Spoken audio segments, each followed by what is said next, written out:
El lenguaje. Las palabras. Construyendo ideas. Imaginando mundos. Somos encuentros. Somos comunidad. Somos comunicación para el bienestar. ¿Qué tal, amigos de Comunicación para el Bienestar? Un gusto saludarlos. El día de hoy tenemos una visita importante. Tenemos a un experto en capital social y entornos digitales, el doctor investigador, el doctor Roberto Alejandro López Novelo. ¿Qué tal, doctor Alejandro? ¿Qué tal? ¿Cómo estás? Hola, estimado José Luis. Muy bien, muchas gracias por la invitación y una disculpa por haber postergado tanto tiempo esta entrevista, pero las actividades de repente no lo permiten. Pero bueno, pues aquí estamos. Muchas gracias. Sí, ya era justo y necesario, ya no la debías. Les comento un poquito de la síntesis curricular del doctor López Novelo. Él es doctor en comunicación por la UNAM, profesor e investigador en la Universidad de Anáhuac Sur. Es autor y coautor de varios libros como Humanizar la comunicación, ocio y entretenimiento en el contexto digital, aproximaciones desde la academia. Y, como les decía hace ratito, es experto en capital social en red y en comunicación e innovaciones tecnológicas. Y bueno, acabas de presentar precisamente tu libro, ¿no? En la FIL de Guadalajara, y estás presentándolo en diversos lugares. Y hay como que una combinación ahí interesante en términos de investigación y en términos de academia. Es la manera en la que se ha comportado la gente, se han comportado los jóvenes, desde luego en el encierro por COVID, y de alguna manera pues eso ha repercutido en el consumo que tienen justamente de contenidos en el entorno digital, no nada más en Internet, sino en general en los entornos digitales. ¿De qué manera crees tú que estos contenidos de los entornos digitales puedan ayudar no solamente a los jóvenes, sino en términos generales a la gente, pues en su bienestar, a coadyuvar para lograr su bienestar? ¿En qué les ayuda? ¿En qué les podría ayudar los contenidos de los entornos digitales? Ok. Bueno, pues muchas gracias por la presentación. Sí, es el texto del que hablas, Yo soy entretenimiento digital. Bueno, pues aparezco yo como autor, pero pues, en realidad soy el coordinador, ¿no? Y es el que da la cara, ¿no? Siempre en las presentaciones y las ferias del libro, pero pues es el trabajo colectivo, ¿no? De muchos investigadores que más adelante estaremos platicando sobre ellos, ¿no? Efectivamente, me parece que la pandemia derivada de este COVID-19 y pues, las complicaciones que tuvimos desde el año pasado, ¿no? Sobre todo en la parte del aislamiento, ¿no? Social, de quedarnos en casa y de empezar a hacer actividades, pues ha implicado una transformación, ¿no? En la forma en la que las personas consumen y producen entretenimiento, ¿no? Por ejemplo, o contenidos, básicamente. A mí me parece que desde marzo del 2020, ¿no? Que estuvimos ya con la indicación del gobierno federal de quedarnos en casa, ¿no? De mantener el distanciamiento social y de empezar a cuidarnos para evitar mayores complicaciones de esta pandemia, pues empezamos a notar que algo cambió, ¿no? Pero no solamente cambió en el contexto en cuanto a cuestiones de salud, sino en el contexto sociocultural, ¿no? De cada uno de nosotros. Y en este caso en particular, pues el contexto digital vino a posicionarse, ¿no? Que de hecho ya lo estaba, ¿no? Ya somos una sociedad que rebasa los 80 millones de usuarios de Internet, ¿no? Entonces, en el caso mexicano, entonces me parece que en un principio lo que parecía caótico, ¿no? Por ejemplo, para los jóvenes, ¿no? Y no solamente para los jóvenes, también para los adultos, que fue llegar a casa y empezar a integrarse en nuevas prácticas y nuevas dinámicas, por ejemplo, de laborales, de aprendizaje, etcétera, etcétera, pues representaba un gran reto, ¿no? Un reto incluso que muchas personas pensaban que no se iban a poder, no iban a poder solventar, ¿no? Sin embargo, me parece que estas transformaciones pues, han representado una oportunidad, ¿no?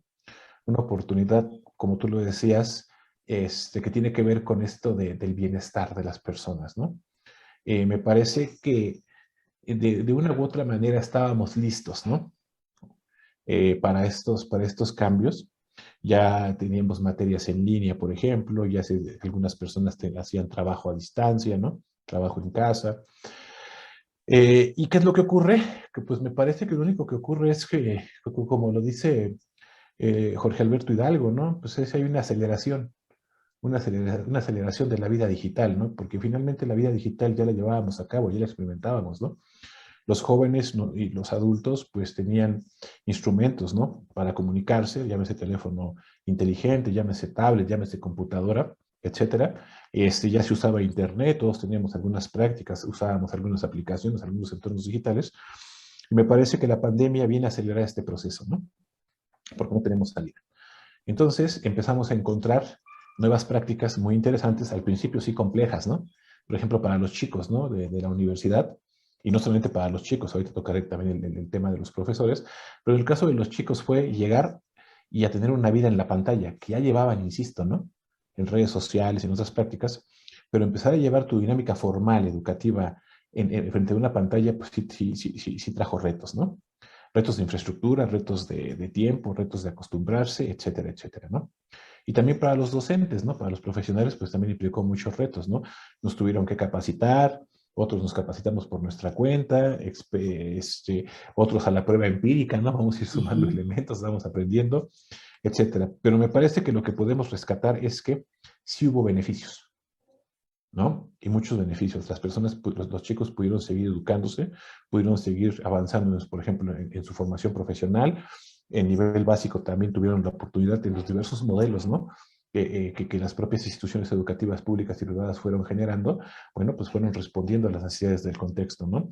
Pero me parece que aprendimos que finalmente los entornos digitales o los entornos virtuales educativos son una posibilidad real para mejorar, ¿no? Ok. También, ¿qué aprendimos? Aprendimos a utilizar más y de mejor manera las herramientas que están a nuestra disposición, lo cual es un beneficio, ¿no? ¿Qué aprendimos o qué hicimos también, o qué hicieron los jóvenes, me parece? Empezar a buscar, a consumir más, que son las tendencias, ¿no? Más consumo de contenidos en el formato que tú quieras, llámale entretenimiento o llámale contenidos formales, pero se volvieron más exigentes. Eso es un beneficio. Se volvieron más exigentes con los contenidos, ¿no? No se trataba ya de consumir por consumir, sino se trataba ya de un consumo selectivo, ¿no? En muchos casos. Y me parece que también fueron descubriendo nuevas prácticas, nuevas habilidades, nuevas formas de expresión, nuevas formas de relación social, nuevas formas de socialización. Y como tú lo decías, ¿no? Pues nuevas formas de generar capital social, ¿no?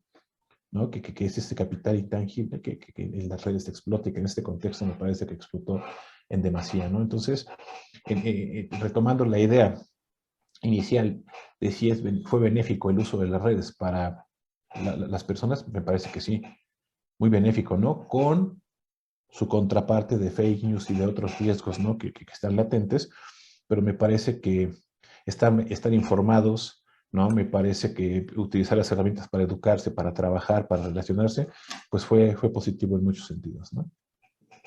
Ahorita que hablabas de capital social, ¿crees tú viable que se pueda construir, consolidar estas redes de capital social sólidas, bien sólidas, justamente en estos entornos como para que puedan aportar ese bienestar y esos beneficios a la gente? ¿Si crees que se puedan consolidar ese capital social?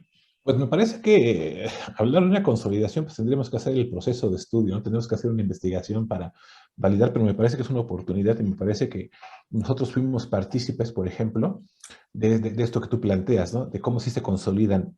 Por ejemplo, si pensamos en los grupos, con los alumnos, etcétera, pues estamos hablando de una red, ¿no?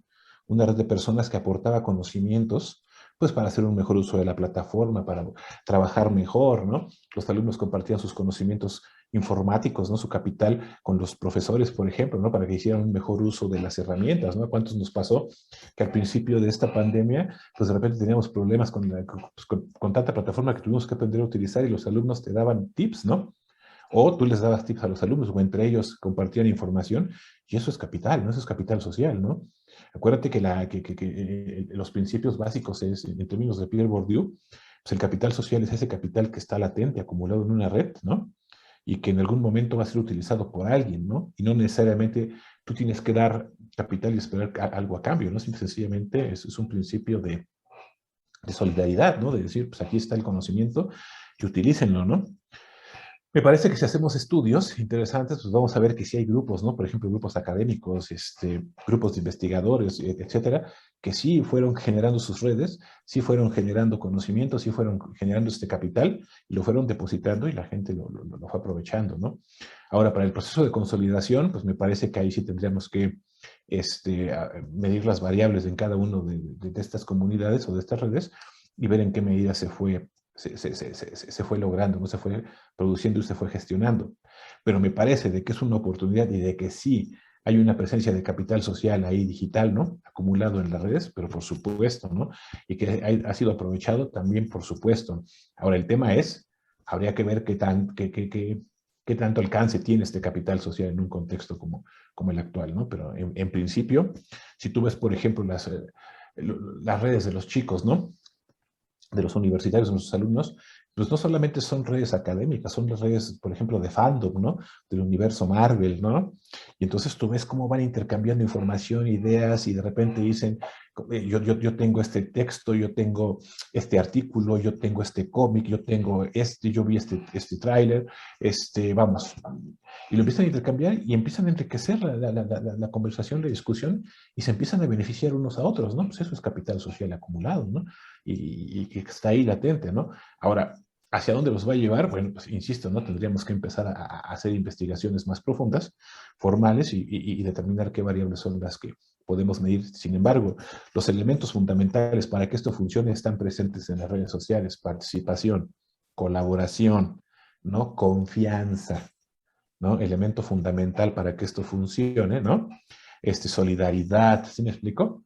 Pues están ahí, entonces el capital social está ahí, está latente, ¿no? Ahora vamos a ver qué están haciendo con ese capital social acumulado y para qué lo están utilizando. Ok.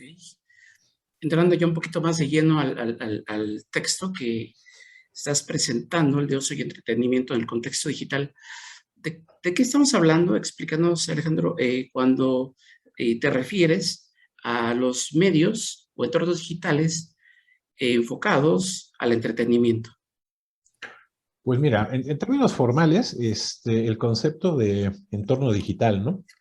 Es un concepto que se viene manejando, lo maneja Patricia Wallace, ¿no? En su libro, La vida, no recuerdo el título completo, pero es La vida en la pantalla, me parece. No es cierto, corrijo, es La psicología de Internet, que hace Patricia Wallace, que en algún momento tuvo una publicación fantástica que se titula, como lo acabo de mencionar. Ella decía que el gran problema que se tiene con Internet es que lo visualizamos como una estructura, como una plataforma, ¿no? Y entonces ella decía, cuando Internet está formada por entornos, por diversos entornos, ¿no? Por diversas, que tienen características distintas unos de otros, ¿no? Y que requieren ciertas habilidades, ¿no? Y que requieren cierto nivel también ahí, cognitivo muy peculiar para utilizarse correctamente, ¿no? Entonces, cuando hablamos de entornos digitales, pues es eso, ¿no? Es empezar a pensar en las diversas aplicaciones, en redes sociales, en servicios, etcétera, etcétera, que requieren pues, cierto grado de conocimiento, ¿no? Y ciertas características por parte de los usuarios para poderlos trabajar, ¿no? Y vinculados al entretenimiento, pues me parece que, pues hoy más que nunca, esta pandemia hizo exactamente lo mismo que decía hace un momento, ¿no?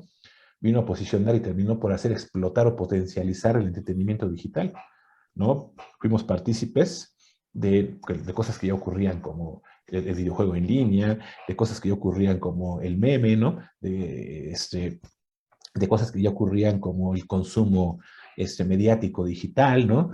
De las familias, del uso de diversos entornos, vamos, del streaming, ¿no?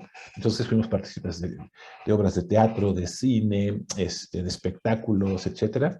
Entonces me parece que es un momento sumamente importante e interesante el que se está generando hoy para el estudio, sobre todo del entretenimiento, ¿no? De qué hace la gente con su tiempo de ocio, ¿no? Y qué tipo de entretenimiento consume, ¿no? ¿De qué manera crees tú que lo que le están aportando estos entornos digitales o Internet a este entorno del entretenimiento, a este mundo del entretenimiento, está cambiando de alguna manera la forma en la que percibimos al ocio? Pues mira, el tema aquí es que eso es lo que se plantea al principio del libro, ¿no? Sobre todo, por ejemplo, en la introducción y en el prólogo, ¿no? Que es esta idea de que se aborda un concepto que en sí mismo ha sido un concepto un tanto complejo, como lo que ocurre siempre con los objetos de estudio y con los conceptos que son, insisto, complejos, y es que particularmente el ocio, históricamente tenía una visión negativa, ¿no? O sea, no estaba vinculado con la pérdida de tiempo, estaba vinculado con el no voy a hacer nada positivo, ¿no? Cuando en realidad el ocio tiene que ver con el tiempo que tienes disponible, ¿no? Que está a tu disposición, y lo interesante es qué vas a hacer con ese tiempo, en qué gastas, en qué ocupas ese tiempo, ¿no? ¿Qué pasó con la pandemia? Bueno, pues con la pandemia, de acuerdo a algunas investigaciones que hemos realizado y que hemos presentado en algunos congresos nacionales e internacionales, pues aumentó ese tiempo de ocio, sobre todo en los jóvenes, ¿no? Que es un tema que manejo ahora y que me gusta investigar, y básicamente pues ese tiempo aumentó, porque teníamos 24 horas al día en nuestra casa, quitábamos los traslados a la universidad, etcétera, etcétera, y entonces, pues si antes teníamos a lo mejor 6 o 7 horas disponibles, pues ahora teníamos 11, 12 horas, 13 horas o más de tiempo disponible, ¿no? Entonces lo interesante es qué se hacía o qué hacían los jóvenes universitarios con ese tiempo, ¿no? Y entonces encuentran en Internet un mundo de posibilidades para invertir ese tiempo, ¿no? En el consumo de contenidos de diversa índole, ¿no? Desde muy buena calidad hasta muy mala calidad y punto, ¿no? Pero el tema está que Internet se presentó como ese escaparate, gran escaparate en el que encontrabas, insisto, ¿no? Videojuegos, encontrabas streaming, encontrabas memes, encontrabas publicidad, ¿sí me explico? Encontrabas un montón de cosas que de una u otra manera están vinculadas al entretenimiento, y las personas pues gastaban su tiempo ahí, ¿no? Que eso es sumamente importante, ¿no? Al margen de los contenidos a los que has hecho referencia ahorita, ¿qué otras cosas encuentran los jóvenes y en términos generales la gente en esos entornos, en esos entornos digitales que les resulta tan atractivos?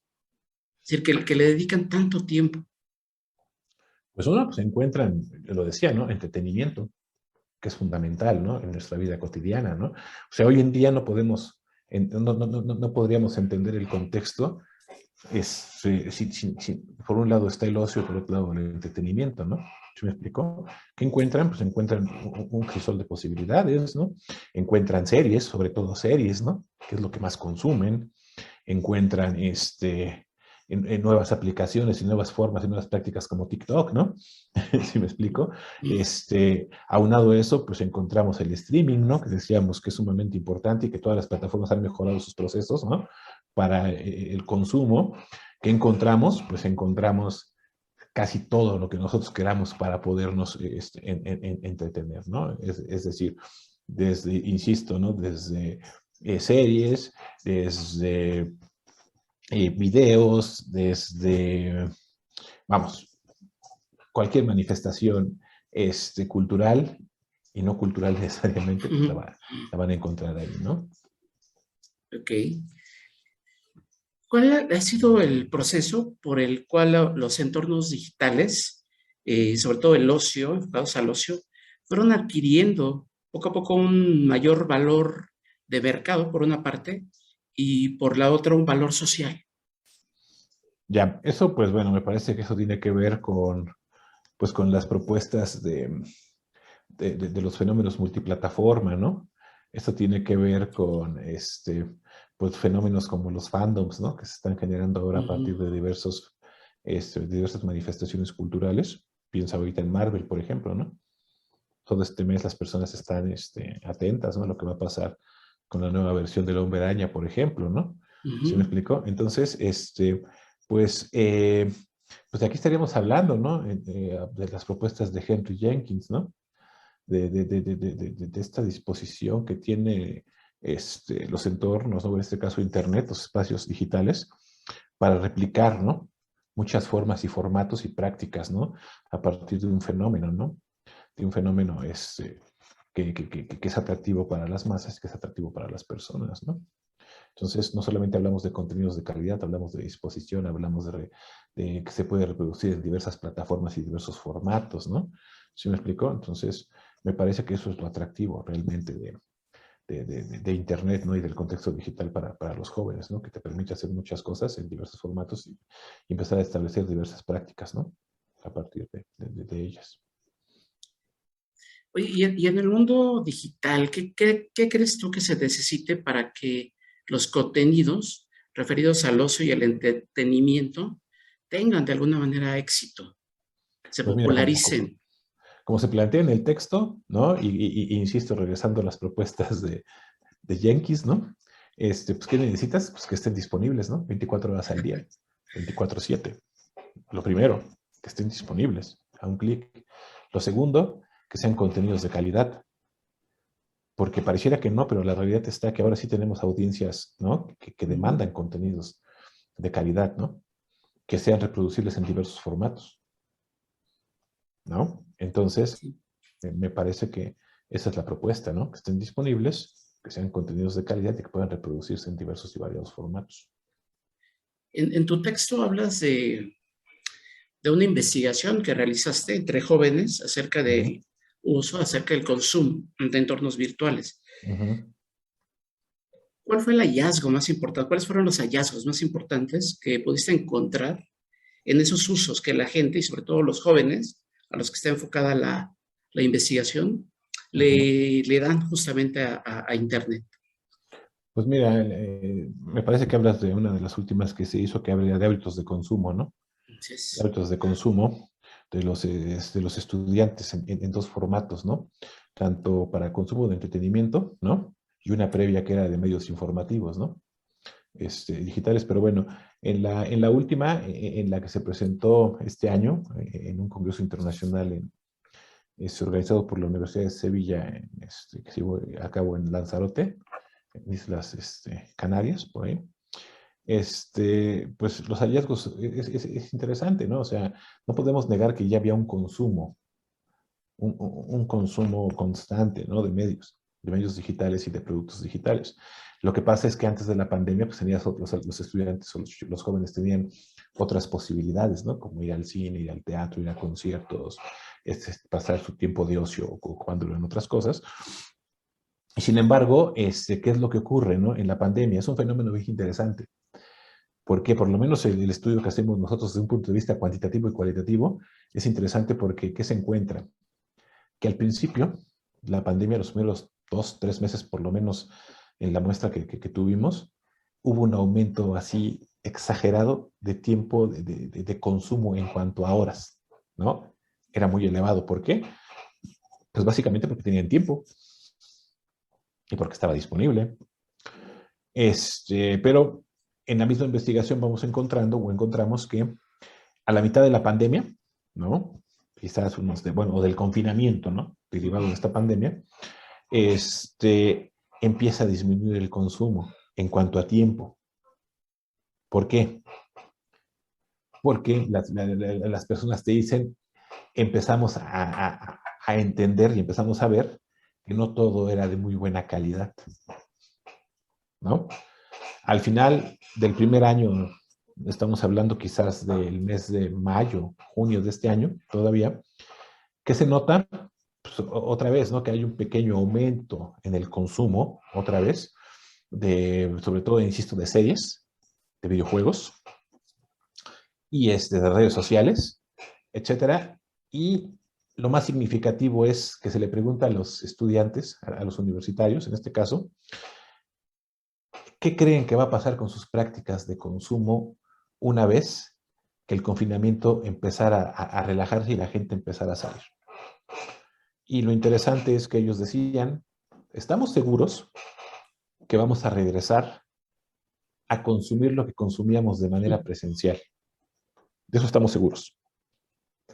Pero también estamos seguros de que muchas de las prácticas de streaming y muchas de las prácticas y dinámicas de consumo, de entretenimiento cultural, etcétera, que llevamos informativo, que llevamos a cabo en las redes o en Internet, se va a quedar. Es decir, finalmente ellos van a hacer un consumo híbrido. Y si ahorita medimos a unos meses de que regresaron de la universidad, etcétera, etcétera, pues vamos a encontrar que esa tendencia que ellos mismos planteaban se observa, ¿no? Consumen medios tradicionales y también consumen medios digitales. Y lo mismo pasa con su percepción de la educación, ¿no? Vienen al campus, pero también perfectamente están habituados para las clases en línea, ¿no? Entonces, esos son algunas de las cosas que son sumamente interesantes, ¿no? De observar, ¿no? Y sobre todo también ver cómo su exigencia por contenidos de calidad fue en aumento. Porque llegó el punto en el que manifestaban y decían es que sí consumíamos mucho, pero de momento la calidad se acabó. Había mucha cantidad. Entonces ahora lo que hacemos es calidad, ¿no? Y empiezan a consumir un tipo de serie que ciertas características que, insisto, que les permite generar comunidad, etcétera, etcétera, ¿no? Oye, ¿sí está consumiendo sistemas informativos, noticias? Consumían en el estudio anterior, lo que veíamos es que consumían ciertas plataformas, ¿no? Por ejemplo, Cultura Colectiva News, ¿no? Pues algunos manifestaban consumo de periódicos en línea, ¿no? Un alto índice decía, pues empezamos a ver un poco de lo que hacen las televisoras en línea, ¿sí me explico? Pero sobre todo lo que consumían son medios alternativos, ¿no? ¿Sí Podcast, me explico? consumo de podcast. También, todo está ahí. O sea, medios alternativos, ¿no? Finalmente una alternativa diferente a los medios tradicionales, ¿no? Que encuentran en el mundo digital, también lo consumen y lo manifiestan con un interés genuino, ¿no? De este consumo informativo. ¿Qué potencial le ves a futuro a estas industrias del entretenimiento digital en México? Pues me parece que se va a replicar la tendencia internacional, ¿no? Son industrias que vienen creciendo, son las que más crecen, ¿no? Las industrias creativas y las industrias del entretenimiento. Y bueno, pues insisto, ¿no?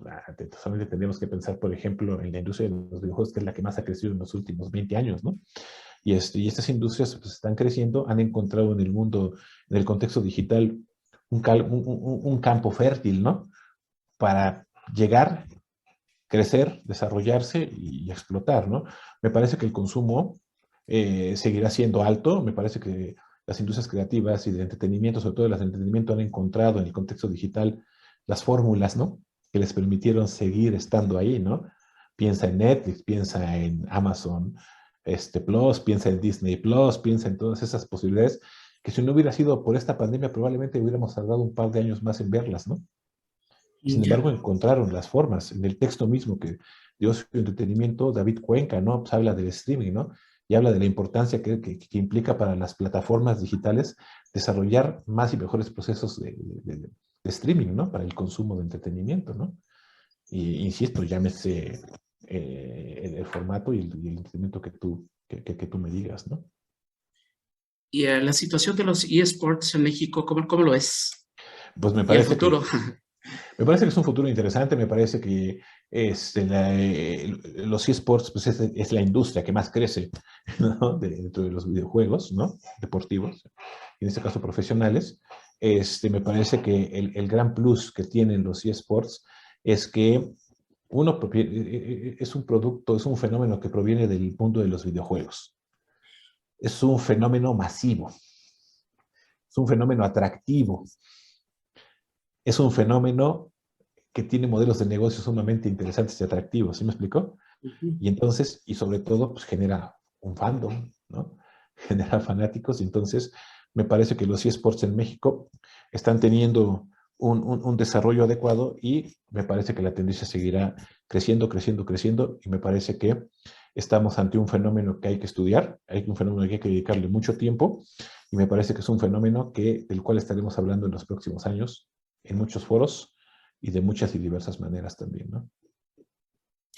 Para ir cerrando, ¿cómo ves la situación de la investigación en medios digitales en México? Pues mira, a mí me parece que, y voy a retomar un poco la idea del libro, ¿no? A mí me parece que lo fantástico de este texto, ¿no?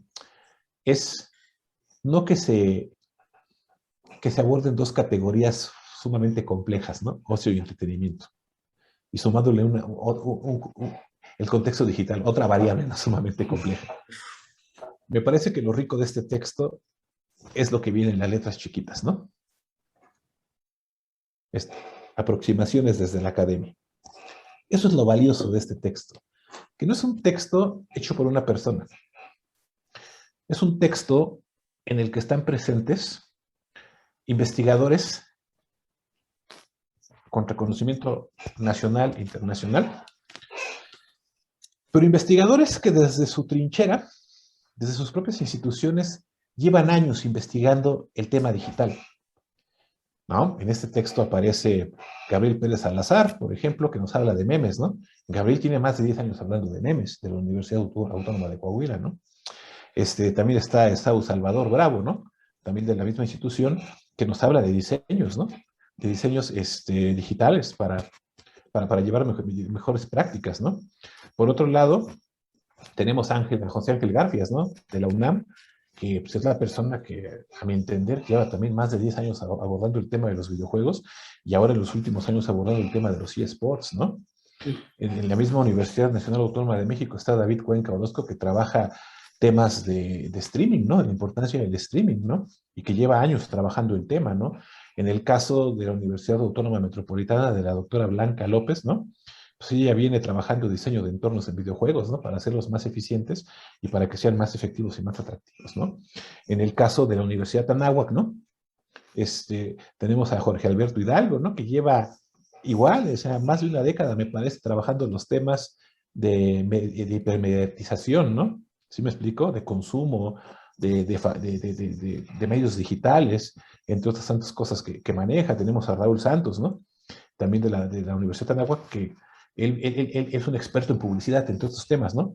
Y que ahora encuentra una vinculación entre el entretenimiento y la publicidad y hace unos aportes bastante interesantes, ¿no? Y en mi caso, bueno, pues tenemos temas, ¿no? Ahí que hemos trabajado recurrentemente sobre capital social, medios digitales, ahora hábitos de consumo de entretenimiento, eSports. Entonces, me parece, si no olvido a uno de los autores, me parece que los he citado a todos, eso es lo rico. Es una muestra, este texto es una muestra de cómo la investigación, ¿no? En temáticas vinculadas al contexto digital, sí se aborda de manera seria en nuestro país y en muchas instituciones. Y estos son los que participan en ese texto, ¿no? Son los que se invitó a participar en esta primera propuesta. Hay una segunda propuesta ya, ¿no? Hay una tercera propuesta también, para continuar investigando estos temas que están en proceso, y me parece que tendrán cabida otras personas, ¿no? Otros investigadores que están trabajando estos temas. ¿Quieres ver cómo está la investigación de avanzada en México en estos temas? Hay que ir a los congresos de la MIC, ¿no? De la Asociación Mexicana de Investigadores de la Comunicación, y ver cómo el grupo de nuevas tecnologías es muy rico, ¿no? Hay que ir a la IC y ver los grupos de innovación y tecnología están ahí. Hay que ir a los congresos internacionales y vas a ver N cantidad de investigadores mexicanos participando en esos congresos, innovando con sus ideas, ¿no? ¿Sí me explicó? Entonces, si tú me preguntas, yo creo que en México sí estamos haciendo sí se está haciendo un abordaje serio de los temas digitales, y lo importante también es que las instituciones de alto nivel, educativas, instituciones de alto nivel, públicas y privadas, están abriendo la puerta y la posibilidad para que se investiguen estos temas, ¿no? Siempre cuento esta anécdota, ¿no? Hace poco más de 14 años, 15 años, cuando empezábamos a trabajar estos temas en la UNAM, pues era un reto, ¿no? Que te abrieran las puertas. Hoy en día, pues la cantidad de proyectos que hay para ingreso a maestría y doctorado que tienen que ver con temas digitales, ¿no? Antes era poco menos que imposible que alguna institución te permitiera hace 20 años trabajar temas vinculados a este contexto, ¿no? A la dinámica digital. Entonces, me parece que vamos bien, pero hay que seguir motivando, hay que seguir innovando, hay que seguir analizando, hay que seguir creando, ¿no? Hay que seguir siendo creativos. Pero insisto, este libro es una muestra de eso que estamos platicando, ¿no? De esto que tiene que ver con tu pregunta, ¿no? ¿Cómo está la investigación? Me parece que se trabaja y se trabaja bien. Tú eres una muestra de eso. A lo mejor no trabajas entretenimiento, pero trabajas temáticas digitales que tienen que ver con ciudadanía, con política, ¿sí me explico? Y así si lo buscamos en los posgrados, si lo buscamos en las licenciaturas, etcétera, etcétera, vamos a encontrar que hay un interés genuino por estos temas, ¿no? ¿Cuál es el reto? Pues encaminar a esas personas, ¿no? ¿Cuál es el reto? Que en las instituciones como por ejemplo la Universidad de Anáhuac, de la cual uno está muy agradecido, pues te permita desarrollar estos temas, ¿no? Te apoye para desarrollar estas líneas, ¿no? Que en investigación, el área de investigación de la universidad apoye, ¿no? Estos temas y que vea en este libro, por ejemplo, que prologa el doctor José Pozón, ¿no? El director de investigación de nuestra universidad, y que encuentre ahí una posibilidad realmente atractiva, ¿no? De mejora y de entender estos temas que son sumamente complejos, ¿no? Entonces, insisto, creo que en México se trabaja bien, se aborda bien, se está haciendo de manera seria, insisto, y me parece que el plus es que las propias instituciones de educación superior son las que están motivando esto. Y eso es fantástico, porque en otros tiempos eso no ocurrió. Pues me parecen buenas noticias. Ojalá se hagan muchas más de estas investigaciones, donde se pongan justamente los entornos digitales, pues en su justo medio, y se analice de manera seria, de manera profunda, esos temas que son bien interesantes y que por ahí corren el peligro, por ahí de que se convierta en una moda, o que se banalice, o que se empiece como a pedir más de lo que pueden dar, ¿no? O esperar más Que esos los son entornos retos, ¿no? digitales. Que siempre hemos estado, que siempre se ha vivido, ¿no? Finalmente, pues de repente, tú lo dijiste, ¿no? Hay una banalización, ¿no? De estos temas, y porque pues, son atractivos o porque te entretienen o te divierten o puedes pasar tiempo de ocio, pues ya no son tan positivos, ¿no? Pero me parece que el reto es ese, y lo interesante es que cada vez observamos a gente más crítica, ¿no? Investigadores más críticos, ¿no? Investigadores que no solamente ven lo positivo en el contexto digital, en Internet y en sus entornos digitales, ¿no? Sino que también hacen críticas serias, ¿no? Y formales de lo que está pasando aquí. Me parece que efectivamente, ¿no? El tema aquí es no dejarse llevar por la retórica del momento, ¿no? Es decir, que si alguien utiliza en entorno digital o en aplicación o en plataforma, todos la tienen que utilizar, ¿no? Ojo, hay que hacer la lectura crítica, ¿no? Y ver que realmente quién sí lo puede utilizar y quién no, ¿no? Qué organización lo puede utilizar y qué organización no lo puede utilizar, ¿no? Insisto, me parece que el reto sigue siendo muy grande, porque aunque vamos bien, ¿no? Y es sumamente importante que estos investigadores, ¿no? Que vamos a encontrar diseminados a lo largo del país, en diversas instituciones de educación superior, estén trabajando, pues es fantástico. Pero tenemos que seguir tenemos que seguir motivando a que otras personas continúen, ¿no? No solamente los que ya están ya avanzados en este camino, sino que motivar a la gente, formar, ¿no? Gente que esté interesada en estos temas para que realmente tengamos, ¿no? Cuadros de investigación serios, formales, ¿no? Que innoven en estos temas, ¿no? Pues muchas gracias, estimado Alejandro. ¿No tengas algo que agregar? Pues nada, ¿no? Que muestra de lo que tú dices, de cómo los medios de comunicación digitales, en este caso, cómo el entorno digital puede ser aprovechado para el beneficio común, pues es lo que hacen ustedes en esta plataforma, ¿no? En este formato. Me parece una iniciativa muy loable, y los felicito por este proyecto, porque no solamente nos quedamos en la idea de lo que se puede hacer, sino que esto es una muestra ya tangible de lo que se está haciendo, ¿no? En su plataforma, vamos a encontrar esa serie de entrevistas y notas y artículos que están publicando, y eso es capital social, ¿no? Regresando a lo que decías, hay una acumulación de capital social, y la gente que estamos participando y que han participado, ¿no? Que algunos ya los cité, muchos ya los cité este día, pues al final del día, ¿qué es lo que tenemos? Un beneficio para todos, son las lecturas de diversas personas, ¿no? E insisto, me parece que mientras las instituciones de educación superior sigan apoyando iniciativas como la de este libro de uso entretenimiento en el contexto digital, me parece que seguiremos por buen camino, ¿no? Hay que seguir trabajando, hay que seguir formando, hay que motivar a las personas a salirse de la comodidad de la investigación, ¿no? Hay que ponerse retos y encontrar las fórmulas, las teorías, los conceptos, las metodologías para ir avanzando en la investigación. Ok, pues muchas gracias, estimado Alejandro. Y a nuestra audiencia, pues les damos también las gracias, y les pedimos que si tienen tiempo, pues se den se pasen por ahí por nuestros espacios en las redes sociales y nos critiquen, nos hagan sus comentarios o sugerencias y pues estamos aquí para escucharlos y para de alguna manera darle cauce a todo lo que ustedes nos propongan. Y pues nos estamos viendo la próxima semana. Muchas gracias. Gracias. El lenguaje, Las palabras. construyendo ideas. Imaginando mundos. Somos encuentros. Somos comunidad. Somos comunicación para el bienestar.